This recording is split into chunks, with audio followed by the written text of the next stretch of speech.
السلام علیکم ورحمۃ اللہ وبرکاتہ۔ شکر الحمدللہ رب العالمین، اللہ رب العزت کے توفیق کے ساتھ آج ہم سورۃ کہف کی آیت مبارکہ 36 کو تجوید کے ساتھ سمجھیں گے۔ پچھلے آیت کے اوپر میں نے بتایا تھا کہ ابداً و ادغام کر کے پڑھیں، اس تنوین کو واو کے اندر ملائیں تو یہ ادغام کا قاعدہ لگے گا۔ تو ہم نے لام الف لا ہے، کوشش کریں جب آپ گھر میں روانی سے پڑھ رہے ہوں اس کو سورۃ کہف کو تو ملا کر پڑھیں۔ ابداً وما اظن الساعۃ، اس کو ہم ملا کر پڑھیں گے۔ وما اظن الساعۃ، یہ میں وقفی صورت اس لیے کیا ہے سمجھانے کے لیے۔ وما، یہاں پہ چھوٹی مد ہے، آگے حمزہ ہے، مد منفصل کا قاعدہ لگے گا۔ ضو آپ کو یاد ہونا چاہیے، یہ مستعلیہ حروف ہے، غن، اور نون مشدد پہ غنہ ہے، غنہ کریں اچھے طریقے سے، اس کے اوپر غنہ کر کے نون کو سین کے اندر ہم ملائیں گے۔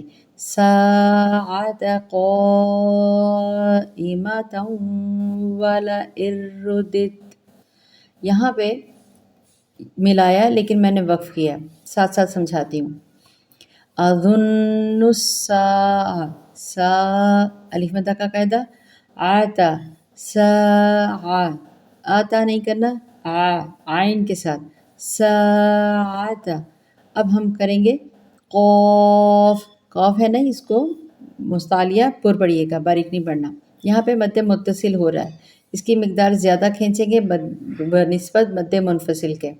مد متصل کو 4 حرکات کھینچتے ہیں، 4 سے 5، منفصل کو صرف 3 حرکات۔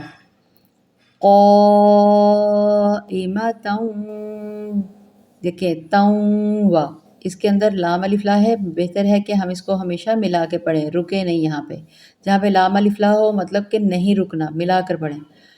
قائمۃ ولئن، اس کو حمزہ کو را کے اندر ملائیں گے، ولئن، نون کو نہیں پڑھیں گے، یہاں پہ دال کے آگے یہ دال ہے، اس جزم سے نہیں ملائیں گے، تشدید والی تا کے ساتھ ملائیں گے۔ ولئن رددت، میں آپ کے ساتھ کھول کے بتا رہی ہوں۔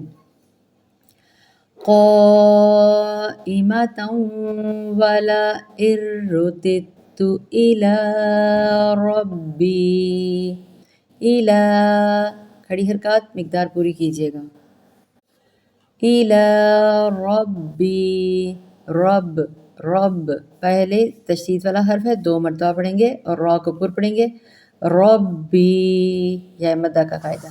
لأجدن، دیکھیں لا آ، حمزہ زبر آجدن نہیں کرنا، لأجدن، نون مشدد غنہ کریں گے، لأجدن، غنہ کریں گے، نون زبر نا۔ خیرم، یہاں پہ بھی لین کا قاعدہ ہے، تنوین کو میم مشدد کے اندر ادغام کریں گے، یہ بھی یرملون کا قاعدہ بن جائے گا۔ خیرم، آگے نون ساکن ہے اور آگے ہا ہے حروف ہلکی، تو ہم یہاں پہ اظہار کریں گے۔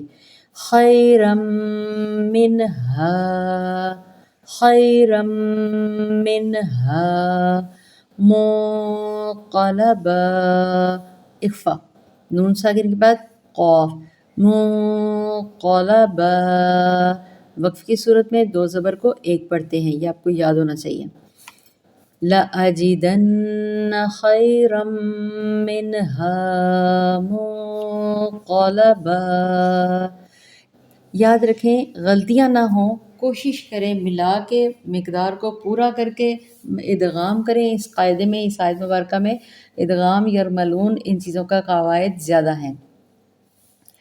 تھوڑا پڑھیں لیکن پریکٹس کے ساتھ اچھی طرح سے پریکٹس کریں، آ جائے گا انشاءاللہ۔